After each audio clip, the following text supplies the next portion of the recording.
Hello students, welcome to chemistry room. तो आप लोगों ने लास्ट लेक्चर में कंस्ट्रक्शन देखा गैल्वेनिक सेल्फर का। ठीक है, अब हम लोग इस लेक्चर में सॉल्ट ब्रिज देखने वाले हैं। सॉल्ट ब्रिज का क्या यूज है, इसका क्या फंक्शन है और इसको हम लोग कैसे बनाते हैं। ठीक है, आप लोगों ने लास्ट लेक्चर में ये देखा कि अगर हम लोग सॉल्ट ब्रिज नहीं लगाते थे उस केस में यहाँ पर ये जो इलेक्ट्रिक करंट था ये थोड़ी देर के लिए फ्लो होता था और उसके बाद ये इलेक्ट्रिक करंट का फ्लो वो रुक जाता था। तो इसका रीजन ये था कि यहाँ पर इलेक्ट्रिकल न्यूट्रलिटी जो था वो वैनिश हो गया था। तो इस इलेक्ट्रिकल न्यूट्रलिटी को मेंटेन करने के लिए हमने सॉल्ट ब्रिज का यूज किया। ठीक है, अब जानो कि सॉल्ट ब्रिज होता क्या है। तो देखते हैं सॉल्ट ब्रिज के बारे में नोट्स क्या बोलता है। Salt bridge is an inverted you tube in which inert electrolyte is placed with अगर अगर पेस्ट। यहाँ पर देखो एक पेस्ट यूज करा है इसने, अगर अगर paste in semi liquid state. आपको पता है ये जो पेस्ट होता है वो सेमी लिक्विड स्टेट में ही रहता है, या फिर इसको हम लोग जेल फॉर्म भी बोलते हैं। आपको याद होगा सुबह में जब आप टूथब्रश करते हो तो साथ में पेस्ट यूज करते हो। ठीक है, तो सिमिलर टाइप पर का सोचो कि उसका कंस्ट्रक्शन होगा। तो देखो ये जो सॉल्ट ब्रिज है ये एक इन्वर्टेड शेप पर का यू ट्यूब नजर आ रहा है ना। आप इसको एक सोच लो इन्वर्टेड टेस्ट ट्यूब है जिसके अंदर सॉल्ट भरा हुआ है और वो सॉल्ट जो है वो अगर अगर पेस्ट में भरा हुआ है, यहाँ पर अगर अगर जेल है। ठीक है, तो जो सॉल्ट भरा हुआ है इस सॉल्ट का खासियत क्या है, वो इनर्ट नेचर का है। इनर्ट नेचर कहने का मतलब क्या है, वो यहाँ पर के जो इलेक्ट्रोलाइट्स हैं, ठीक है, या फिर यहाँ पर जो इलेक्ट्रोड्स हैं उनके साथ वो सॉल्ट रिएक्ट नहीं करता हो। ठीक है, तो हम लोगों को ये ध्यान में रखना है। अब आप देखो ये इनर्ट इलेक्ट्रोलाइट्स क्या क्या हो सकते हैं। ये KCl हो सकता है, KNO3 हो सकता है, NaNO3 हो सकता है, NH4NO2 हो सकता है, NH4Cl हो सकता है, NaCl हो सकता है और बहुत सारे सॉल्ट्स हो सकते हैं। एक्चुअली इनका एक प्रॉपर स्पेसिफिकेशन है, मतलब क्या क्या रिक्वायरमेंट होना चाहिए इस इनर्ट इलेक्ट्रोलाइट पर के लिए, इसको हम लोग बाद में देखेंगे। तो फिलहाल हम लोग देखते हैं working of salt bridge. Salt bridge कैसे वर्क करता है। तो सबसे पहला इसमें क्या है, it completes the circuit and maintain flow of electron. तो ये सर्किट कंप्लीट करता है और साथ में इलेक्ट्रॉन के फ्लो को ये मेंटेन करता है। देखो कैसे, इस बात को समझने के लिए आप लोग इस फिगर को रेफरेंस के तौर पर ले सकते हो। तो यहां पर क्या था, देखो ये जिंक इलेक्ट्रोड जो था, ये जिंक इलेक्ट्रोड से Zn2+ का फॉर्मेशन हो गया था और वो सॉल्यूशन में चला गया था। तो यहां पर 2 इलेक्ट्रॉन रह गए थे। ये इलेक्ट्रॉन क्या किए थे, यहाँ फ्लो हुए थे और इस इलेक्ट्रोड में आके, ठीक है, यहाँ Cu2+ से कंबाइन करके यहाँ पर कॉपर का फॉर्मेशन हो रहा था। तो देखो जब सॉल्ट ब्रिज नहीं था उस केस में यहाँ पर ये जो लूप था ये इनकम्प्लीट लूप था, क्योंकि इलेक्ट्रॉन का फ्लो का डायरेक्शन इस साइड में हो सकता था। तो हम लोग बोल सकते हैं करंट का डायरेक्शन उसका जस्ट अपोजिट होगा। ठीक है, बट ये सिंगल डायरेक्शन में फ्लो आपको नजर आ रहा था। और देखो ना यहाँ पर कुछ देर के बाद ये जो था ये सेल काम करना बंद कर दिया था। यहाँ पर जो हमने बल्ब लगाया हुआ था वो बल्ब जलना भी बंद कर दिया था। अब क्योंकि इसका रीजन आपको समझ में आ रहा है कि यहाँ पर करंट जो है वो कंप्लीट लूप में एक नजर नहीं आ रहा, यहाँ पर कंप्लीट सर्किट नहीं हो पा रहा। अब जब हमने कि सॉल्ट ब्रिज लगा दिया तो आपको यहाँ पर एक कंप्लीट सर्किट नजर आ रहा है। ठीक है, मान लो ये कंप्लीट सॉल्ट ब्रिज के आ जाने की वजह से यहाँ पर सर्किट जो है वो कंप्लीट हो जाएगा। मान लो इलेक्ट्रॉन यहां पर से फ्लो किया इस पर्टिकुलर साइड में और उसके अपोजिट हम लोग बोल सकते हैं करंट का डायरेक्शन है। अब करंट का डायरेक्शन देखो एक कंप्लीट लूप में यहां पर जाता हुआ आपको नजर आ रहा होगा। तो यहां पर एक कंप्लीट लूप का फॉर्मेशन कर दिया।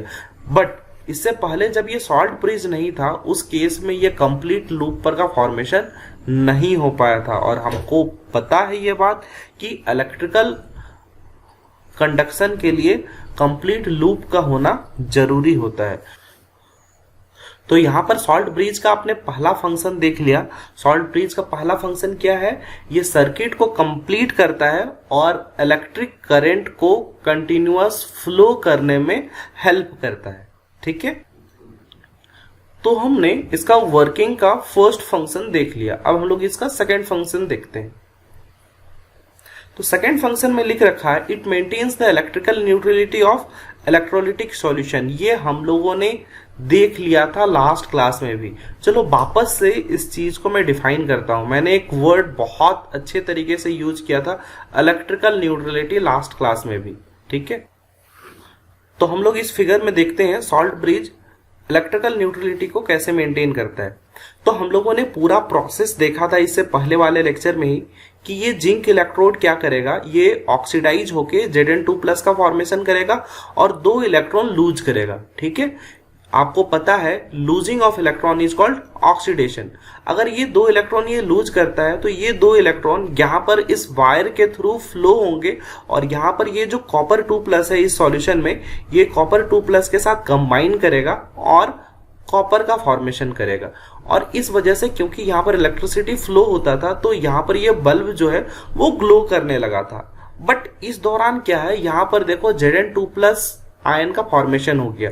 तो Zn2+ का आयन का फॉर्मेशन अगर यहाँ पर बहुत ज्यादा हो जाएगा, उस केस में क्या होगा, ये जो इलेक्ट्रॉन है ये इलेक्ट्रॉन की वजह से इस रॉड पे नेगेटिव चार्ज हो जाएगा, जबकि सॉल्यूशन में ये Zn2+ का कंसेंट्रेशन जो है वो कंटिन्यूअस बढ़ता जाएगा।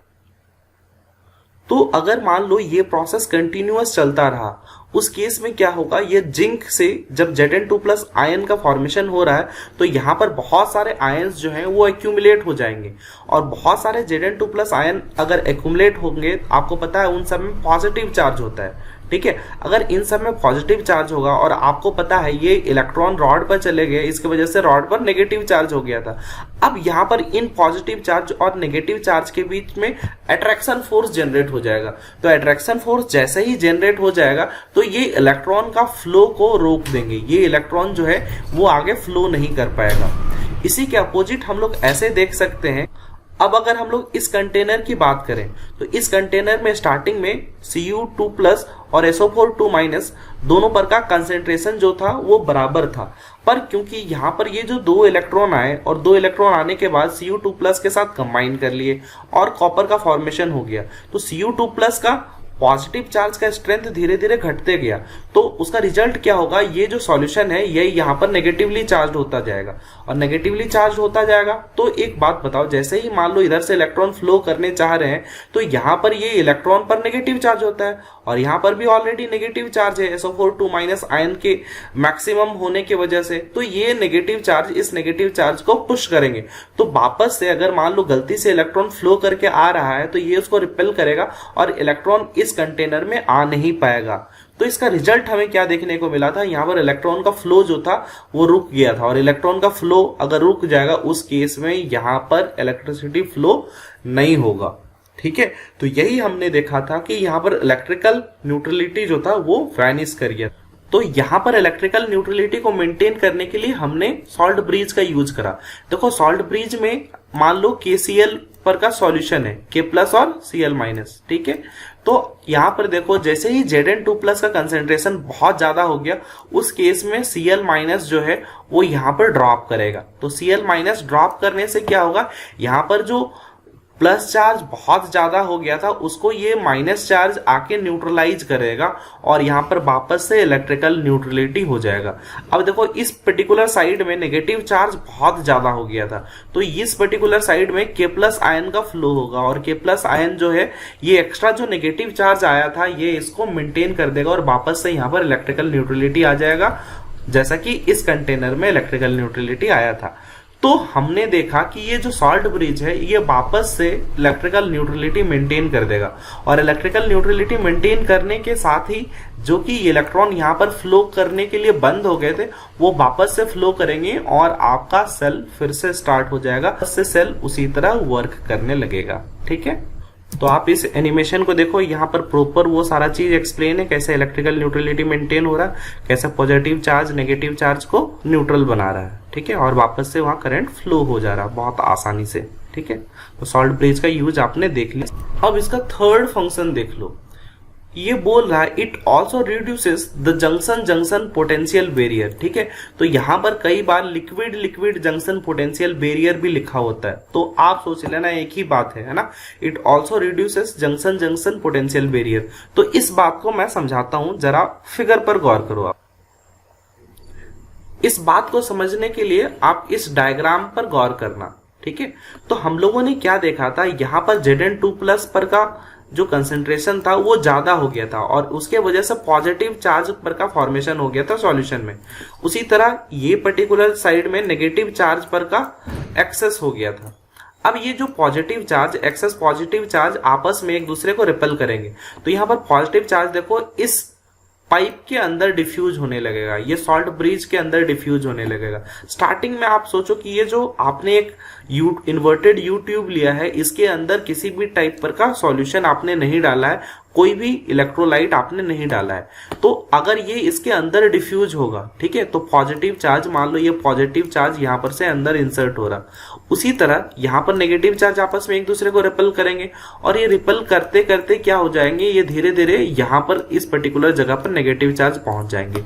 अब जब ये नेगेटिव चार्ज पहुंच जाएंगे और यहां पर पास में पॉजिटिव चार्ज भी पहुंच जाएगा, तो देखो यहां पर आपको एक सेल पर का फॉर्मेशन होता हुआ नजर आ रहा होगा।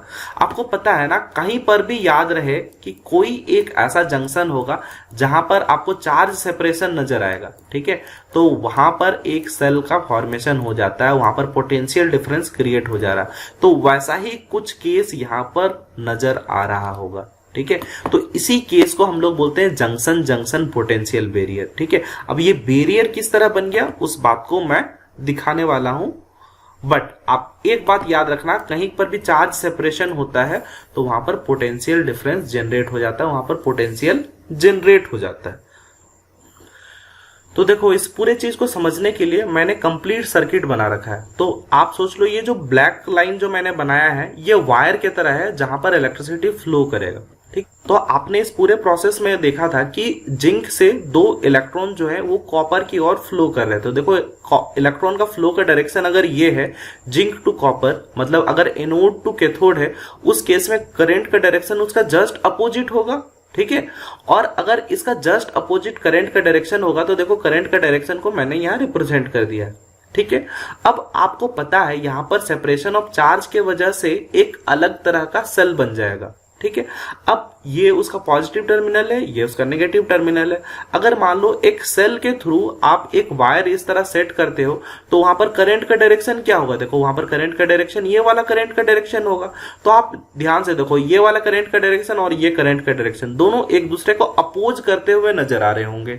तो अगर मान लो ये दोनों एक दूसरे को अपोज कर रहे हैं तो इस केस में मान लो इन दोनों का पोटेंशियल अलग अलग है। मान लो ये 10 वोल्ट है और मान लो इसके वजह से जो पोटेंशियल जनरेट हुआ वो 5 वोल्ट है। तो फाइनल जो रिजल्टेंट यहां पर जो पोटेंशियल मिलेगा आपको, ठीक है, या जो रिजल्टेंट वोल्टेज मिलेगा वो क्या हो जाएगा, वो कम हो जाएगा ना, वो 5 वोल्ट हो जाएगा। ये एक दूसरे को सब्सट्रैक्ट कर देंगे, ठीक है। आपको याद ही होगा अगर दो सेल आप एक ही डायरेक्शन में लगाते हो सीरीज में तो वहां पर वो ऐड हो जाएगा उनका पोटेंशियल, जबकि उनको अगर अपोजिट डायरेक्शन में लगा दिया उस केस में तो बल्ब ग्लो ही नहीं करना है। बट क्योंकि यहां पर ये दोनों पोटेंशियल अलग अलग हैं, दोनों का मैग्नीट्यूड सेम नहीं है, तो इस दौरान क्या होगा, यहां पर कुछ पोटेंशियल ड्रॉप जरूर होगा, यहां पर कुछ पोटेंशियल डिक्रीज हो जाएगा। तो यही था, अगर मान लो सॉल्ट ब्रिज में आप लोगों ने सॉल्ट नहीं डाला, ठीक है, सॉल्ट ब्रिज हम लोगों ने नहीं लिया है, उस केस में यहां पर जंक्शन जंक्शन पोटेंशियल बैरियर आ जाएगा। ये पोटेंशियल जो है वो थोड़ा सा डिक्रीज कर जाएगा। और इसी चीज को दूर करने के लिए हम लोग क्या करेंगे, सॉल्ट ब्रिज में सॉल्ट डाल देंगे जो कि इनर्ट इलेक्ट्रोलाइट्स होंगे, और वो इनर्ट इलेक्ट्रोलाइट्स के आने की वजह से यहाँ पर जंक्शन जंक्शन पोटेंशियल बैरियर नहीं बनेगा। और ये जब जंक्शन जंक्शन पोटेंशियल बैरियर नहीं होगा तो पोटेंशियल ड्रॉप कम होगा और हम लोग मैक्सिमम यहाँ पर इलेक्ट्रिसिटी आउटपुट के तौर पर ले सकते हैं।